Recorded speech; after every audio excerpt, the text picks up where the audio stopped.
Hey there, friends and freaks and everybody else. I'm back. Sorry, I don't really have something that's more interesting to say as an introduction, but it's a little anticlimactic, I know. But here's another video from your favorite freak. Well, I'm sure I'm not your favorite, but whatever. I'm here and I'm presenting to you. So, I guess a lot's happened since the last time I made one of these. I mean, probably the main thing is about. Oh, it was on my birthday actually, which was May 5th. Um, so it was like, yeah, almost 2 weeks ago. The therapist was trying to send me to like a psych ward, basically.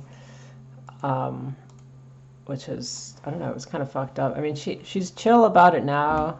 It's not as big of a deal now, but it was like really stressful and like weird what she was trying to do at the time. I didn't really get it because she was like, I don't know, basically like pressuring me into it. She's like, "Oh, well, you got to do this now. You got to go. It's like you need the extra help and you just got to go." There's it's like, "Oh, I mean, well, maybe part of it is she wanted to like expedite the process of me getting treatment beyond, the talk therapy, but and she's like, well, if you go now, if she goes now, she's gonna be on meds like immediately, and you know that way it's all taken care of, and I can wipe my hands clean of this. But and I mean, I talked to somebody too, and they said, well, maybe part of it's like, that she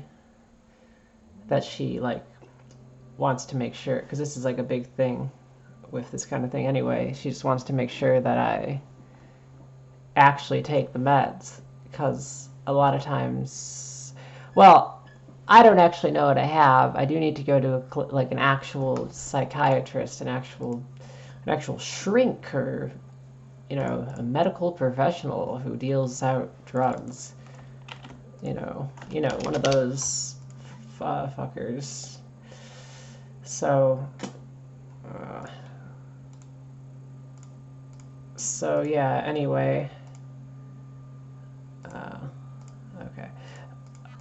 Um, I really do need to make an appointment with a psychiatrist at this point. I know that that's not very interesting either. Lots of people do that, but it was basically the compromise I tried to make instead of going to a actual psych ward, because I'm a pretty volatile and unstable person, honestly. So I don't think that would end well. I mean, it's kind of old news now, but I haven't really talked about it on here, and I might as well get it out there. I mean, I don't feel as bad about it now. It feels like it's more or less been resolved. I talked about it with her last week, and she seemed very like understanding about my perspective in a way she wasn't at all. Sorry, I was doing some work. In a way that she wasn't at all. The week prior, she was like, I need to call your dad. I need to talk to your dad. We need to get this straightened out right away. We need to. He needs to have you going like right now." And it was like this like pressing thing. It's like there's not a moment to wait. We need to just go now, now, now. And it was really scary. I had a mental breakdown in front of her. I guess you could call it that. I don't know how to describe it. I guess that's probably the easiest way to describe what happens to me pretty frequently, is just using the term mental breakdown as sort of a catch-all, because I think it's just a very easy to understand term, right? Everybody uses that. I had a mental breakdown over not being able to, listen to the whale calls at the radio frequency that I listen to every day at 4:29 a.m. and they weren't there, and I was expecting that and had a mental breakdown, you know, like scenarios like that, right? That's like, we all know. We all know a person who has the mental breakdown over the whale calls at 4:29 a.m. We all know a guy. Um, so yeah, I'm pretty on edge. I've been on edge for a while. Nothing new. I mean, I'm a little on edge today over just a trade position, but that's probably fine. Um, yeah, so I will probably try to make that appointment. I don't know. I keep getting all this conflicting information about how to go about doing that because it's like, oh, should I call a million different people, a bunch of different people, and be like, I don't know. She like told me, oh, you won't be able to do it the normal way because you won't be able to see me and go to some new psychiatrist because they want you to see their therapist. And it's like, I never heard of that, but apparently, according to her, I'd have to like either see somebody she recommends or get a primary health doctor or whatever, physician, and then have them recommend somebody to me, which doesn't really sound that great either. Because, like, I don't know, what if they suck? What if they're like just awful? Either way, it's like I'd rather just find one that actually, at least I have some control over that and I can, like, you know, filter through it. But I guess it's just been annoying because I have to, like, I probably try to get around to that today or at least tomorrow. I have to filter through people and probably call them and be like, "Oh, can I just go to you without having to see like a specific therapist paired with you?" It's like, why do you got to have like the combo deal? Why do you have to like, oh, they're sold as a pair. You can't separate them. Like they're not kittens, you know. They're not like, you know what I mean? It's like I don't get it. But according to her, that's how it's done. So we'll see. I'd like to at least ask some people to see what they say, and before I just, because I was like, oh, okay, she must know best, and I was just gonna like do that, but I don't know.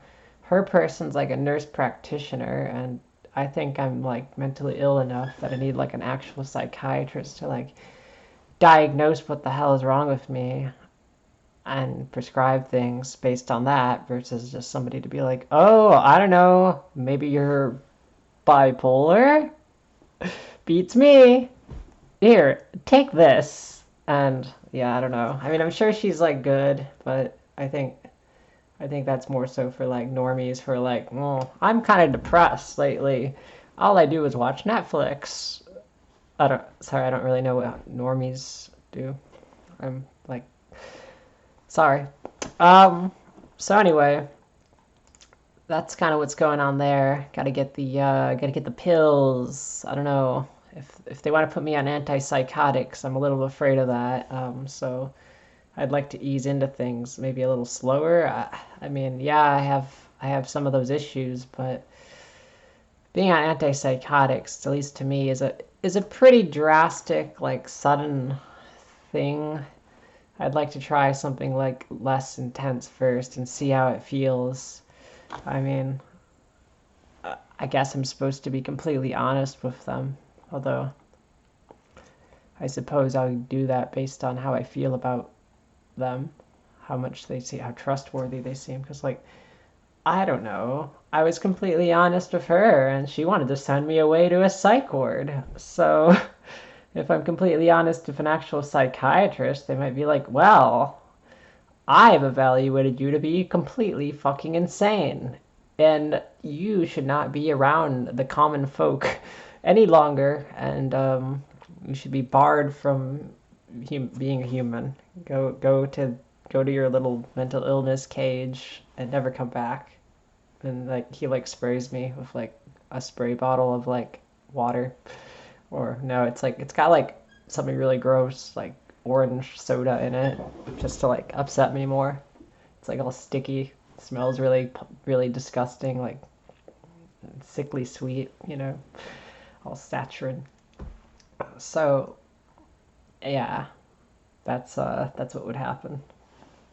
You know, the psychiatrist will always inevitably you know you're good until the psychiatrist sprays you with the orange soda. Then it's over. It's all over. Well, anyway, other things that happened is my grandfather has died. Um, and yes, that is pretty sad, right? I mean, before you call me a heartless, asshole or whatever, heartless monster, I didn't really have much of a connection to him. He was a very quiet person. Oh, fuck. He was a very quiet person. He was not very good at expressing himself. He was in concentration camps and stuff like that from a young age, and lost his whole family. So he was all messed up from like PTSD and stuff. So you couldn't really actually have a conversation with him. So he was never really involved. He was always kind of, when I did see my grandparents, he was kind of just in the background, nodding and smiling. And it's sad. It is sad to know somebody you've known like that your whole life, who's always just been there, is gone. But it doesn't quite affect you on a sort of emotional, personal level beyond, wow, that's sad that person's gone that I knew. Um, I didn't really know him. I just sort of had an idea of the kind of person he is in a very vague sense because he was around me. Um, it is sad though to see that. I mean, I've never I've never witnessed a proper funeral like that, and to see the body in the casket. I mean, I didn't see the body, but to see the casket, I didn't want to see the body. I don't know. It just seemed kind of unnecessarily morbid. I mean, I'm into morbidity or talking about morbid details and gruesome things about that, but usually that's in reference to myself. I don't know. But, seeing the body be lowered, the casket being lowered into the ground was a little harrowing. It was like, well, that's the last he'll see of this world. His body's gone after that. That's the end of it. And that's kind of I don't know, kind of a crazy concept to take in. I mean, it's kind of obvious, right? That, oh, body goes in casket, casket goes in the ground, and that's the end. I mean, on a sort of logical level, you're like, yeah, of course. But at an emotional level, it's kind of hard to take in. Like, that could be, someone you actually know very well, that they're gone, and then the last you see of them is their body going to the ground, or that, I mean, obviously my mind goes to it because of how I am, that could be me going into the ground. And people, seeing their final moments of me as that, reflecting on that's the end of me, basically. Which is weird to think about. I mean, I do think about death a lot and my own death a lot, but it's weird to actually think about it in such a, controlled way, such a very deliberate way where you're really taking in the feeling of, your death. Like, wow. Like, it's not just an abstract concept, death. It's a real physical thing that happens. We're in real physical bodies. It doesn't always feel like I'm in a real physical body. I mean, I know I am. I know I'm, a human, and I have all these human aspects to me. I'm not, a machine or something, but it's hard to sometimes realize that we are probably in the real world, real things happening, real consequences, and real people who come and go. Eventually, no matter what, I'll be dead, and everyone I know will eventually die, right? I mean, we all know that. But it's when you think about your own death happening imminently in the next, year possibly, you feel like you're on borrowed time. I don't know. It feels, I mean, I reflect about it a lot, but it feels a little bit more real when you see it. You have an example to measure it against. The concept of you going away forever and what would happen after you're gone to the people who do care, who are in your lives. And it makes you feel bad because I don't want to hurt people. I don't want to hurt anybody, but I know people would be hurt by my death. I think they'd move on, but it's still a selfish thing to do, to kill yourself. But it's also a selfish thing to hold somebody back. I mean, who are we to say whether somebody should live or die? Obviously, nobody should have to die if they don't want to, right? That's messed up. But should people have to live if they don't want to? Obviously, that's a pretty intense ethical question that will always get you different answers. And it's hotly debated philosophically by many people for many years now. It's euthanasia debate, right? It's not a new thing, but obviously it's a tough one. I mean, and then you have all kinds of nuances inside that debate, like how much suffering somebody should be going through before it's appropriate to let them end their lives, and what circumstances should be met, or what scenarios do they need to be going through to be considered a candidate for euthanasia, so to speak. It depends, I guess. I mean, I think most people would say someone who's suicidal over mental illness or trauma or both, like me, or circumstantial things like that, should not be allowed to die. I think people who are for that to some degree would say no, only people who are suffering in physical pain that's so extreme it makes their lives almost impossible to live without just extreme suffering, which is fair. I mean, I tend to agree with that. I think if that's so bad they want to die and it's just the physical pain alone, then no one should really keep them from that if that's what they really want. I think, I think that's the right thing to do. If they've made that choice, it's not an easy choice. It's not like people just say, well, this sucks, time to die. It's how it works. I don't know, maybe some people think that's how it works, that people just who are suicidal are just like, oh, well, life sucks, guess I just should be dead now.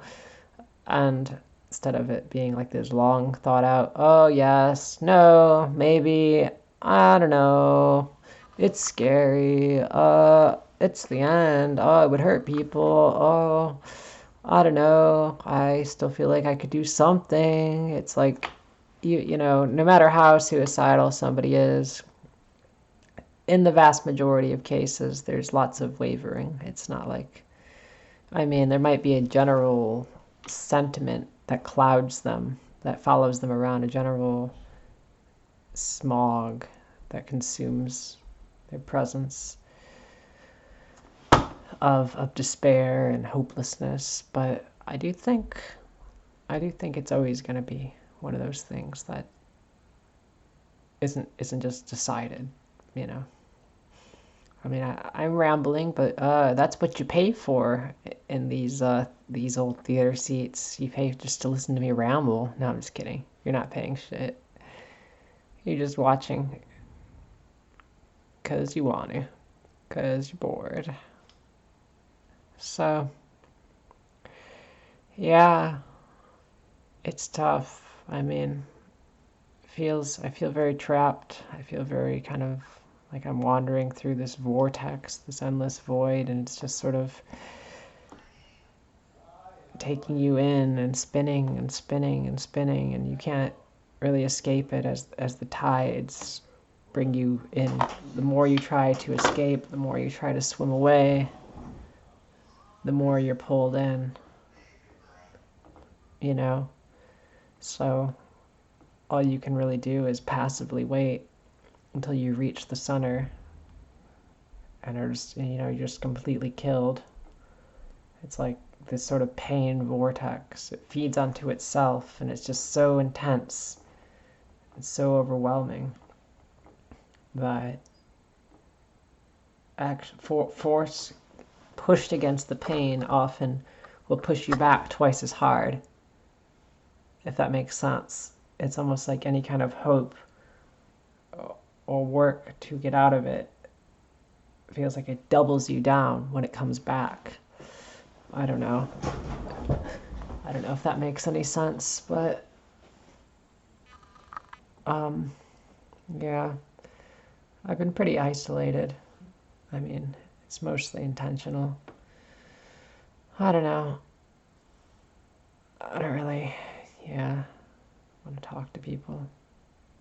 I don't really know who I could talk to right now about feeling bad. I mean, I try to talk to people as much as I can. I don't know. I'm not really in a good place, but, I'm trying. I'm trying to survive, I guess. But, well, I don't know. I'm just going day by day, truthfully. Surviving is another level, Do I want to survive? I don't know. I mean, I suppose the abstract idea of being happy sounds good in theory, but it sounds so far removed from anything I've experienced in any recent memory that it just doesn't really seem achievable. So I'm just trying to do things in the moment, do what feels right in the moment. May not always be the best decisions, but at least I'm alive, I guess. I mean, I'm sure lots of other JoJos are already long dead, so I feel like I've survived this timeline further than most. I mean, it feels that way. But it also feels like I'm on some kind of very borrowed time. It feels like I'm being suffocated and slowly pushed deeper and deeper underwater, like I said. So it feels as though it's only a matter of time before I reach my fate. I don't know. But I continue to push onwards. So, well, people are worried, especially the therapist and people like that. I think it would be hard to take my life ultimately. It's just so hard, and death is so scary. I'm not ready yet. But who knows? Maybe if the right catalyst. I don't know what that would be. But I suppose the correct catalyst could, capitulate me to a low enough point to enact. I suppose that probably won't happen. Maybe I'll slowly get better. We'll see. I'm trying my best, like I said, to survive. Try to survive with me. Alright, Anon?